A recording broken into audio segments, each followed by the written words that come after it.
Sapatinhos vermelhos. Era uma vez uma pobre órfã que não tinha sapatos. Essa criança guardava os trapos que pudesse encontrar e, com o tempo, conseguiu costurar um par de sapatos vermelhos. Eles eram grosseiros, mas ela os adorava. Eles faziam com que ela se sentisse rica, apesar de ela passar seus dias procurando alimento nos bosques espinhosos, até muito depois de escurecer.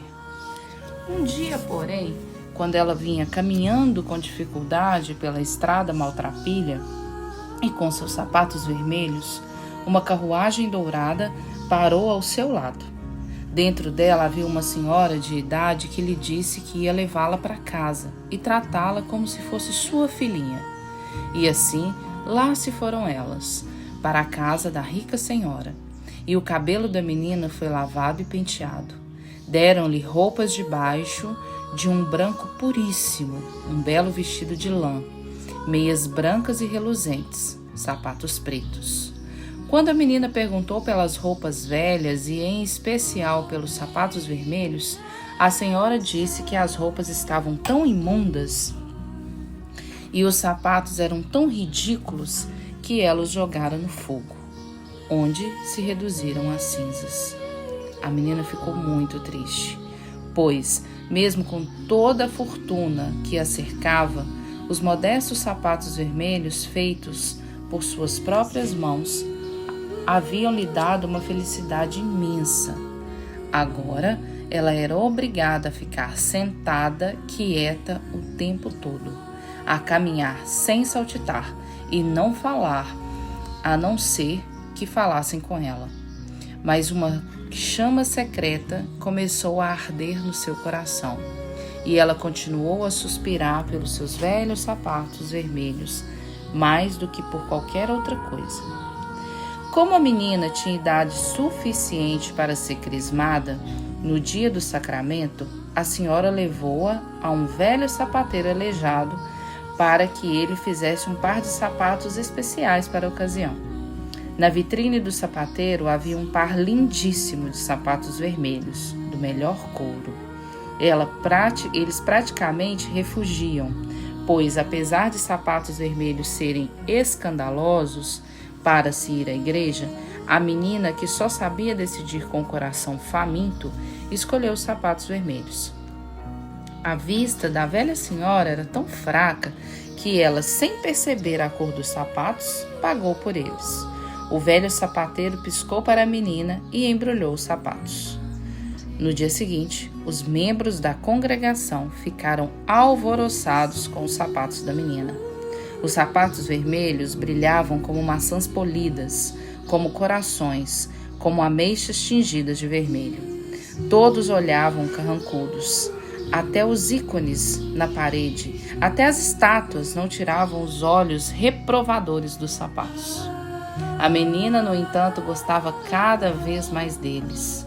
Por isso, quando o bispo começou a salmodiar, o coro a cantarolar, o órgão a soar, a menina não achou que nada disso fosse mais belo que os seus sapatos vermelhos. Antes do final do dia, a velha senhora já estava informada dos sapatos vermelhos da sua protegida. Nunca mais use esses sapatos vermelhos, ameaçou a velha. No domingo seguinte, porém, a menina não conseguiu deixar de preferir os sapatos vermelhos aos pretos. E ela e a velha senhora caminharam até a igreja como de costume. À porta do templo estava um velho soldado com um braço na tipóia. Ele usava uma jaqueta curta e tinha a barba ruiva. Ele fez uma mensura e pediu permissão para tirar o pó dos sapatos da menina. Ela estendeu o pé e ele tamborilou na sola dos sapatos uma musiquinha compassada que lhe deu cócegas na sola dos pés. Lembre-se de ficar para o baile, disse ele, sorrindo e piscando com o olho para ela. Mais uma vez, todos lançaram olhares reprovadores para os sapatos vermelhos da menina. Ela, no entanto, adorava tanto esses sapatos que brilhavam como carmim, como framboesa, como romãs, que não conseguia pensar em mais nada, que mal prestou atenção no culto. Estava tão ocupada, virando os pés para lá e para cá para admirar os sapatos, que esqueceu de cantar. "Que belas sapatilhas!" exclamou o soldado ferido, quando ela e a velha senhora saíram da igreja. Essas palavras fizeram a menina dar alguns rodopios, ali mesmo. No entanto, depois que seus pés começaram a se movimentar, eles não queriam mais parar. E ela atravessou dançando os canteiros e dobrou a esquina da igreja até dar a impressão de ter perdido totalmente o controle de si mesma. Ela dançou com uma gávota, depois uma cardas e saiu valsando pelos campos de outro lado da estrada. O cocheiro da velha senhora soltou o seu banco e correu atrás da menina. Ele o segurou e a trouxe de volta à carruagem, mas os pés da menina nos sapatos vermelhos continuavam a dançar no ar, como se ainda estivessem no chão. A velha senhora e o cocheiro começaram a puxar e a forçar na tentativa de arrancar os sapatos vermelhos dos pés da menina. Foi um horror. Só se viam chapéus caídos e pernas que escoitavam, mas, afinal, os pés das meninas se acalmou. De volta à casa, a velha senhora enfiou os sapatos vermelhos no alto de uma prateleira e avisou a menina para nunca mais calçá-los. No entanto, a menina não conseguia deixar de olhar para eles e ansiar por eles. Para ela, eles eram o que havia de mais lindo no planeta. Não muito tempo depois, o destino quis que a velha senhora caísse de cama. E, assim que os médicos saíram, a menina entrou sorrateira no quarto onde eram guardados os sapatos vermelhos. Ela os contemplou lá no alto da prateleira. Seu olhar tornou-se fixo e provocou nela um desejo tão forte que a menina tirou os sapatos da prateleira e os calçou, na crença de que eles não lhe fariam mal algum. Só que no instante em que eles tocaram o seu calcanhar e os dedos, ela foi dominada pelo impulso de dançar e saiu dançando porta fora, escada abaixo, primeiro uma gávota, depois um kratz e em seguida giros arrojados de valsa em rápida sucessão. A menina estava em um momento de glória e não percebeu que enfrentava dificuldades, até que teve vontade de dançar para a esquerda e os sapatos insistiam em dançar para a direita. Quando ela queria dançar em círculos, os sapatos teimavam em seguir a linha reta. E como eram os sapatos que lhe comandavam, a menina, em vez do contrário, eles a fizeram dançar a estrada abaixo, atravessar os campos enlameados e penetrar na floresta noturna e sombria. Ali, encostado numa árvore, estava o velho soldado de barba ruiva, com o braço na tipóia e usando sua jaqueta curta. "Puxa", disse ele, "que belas sapatilhas." Apavorada, a menina tentou tirar os sapatos, mas por mais que puxasse, eles continuavam firmes. Ela saltava primeiro num pé, depois no outro pé para tentar tirá-los, mas o pé que estava no chão continuava dançando a si mesmo, e o outro pé na mão também fazia o papel da dança. E assim ela dançava e dançava sem parar, por sobre os montes mais altos e pelos vales afora. Na chuva, na neve e no sol, ela dançava.